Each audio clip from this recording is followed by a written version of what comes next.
মারিফতের সম্রাট, বেলায়েতের সম্রাট, যিনি যাকে ছাড়া ঈমানদার হওয়া যায় না, আহলে বায়তের মহব্বত ছাড়া ঈমানদার হওয়া যায় না, সেই আহলে বায়তের সদস্যদেরকে তলোয়ার দিয়ে মেরে ফেলেছে।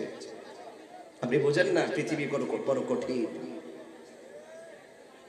তো আজকের দিনটা হলো সেই বেদনা বিদুর সেই দিন।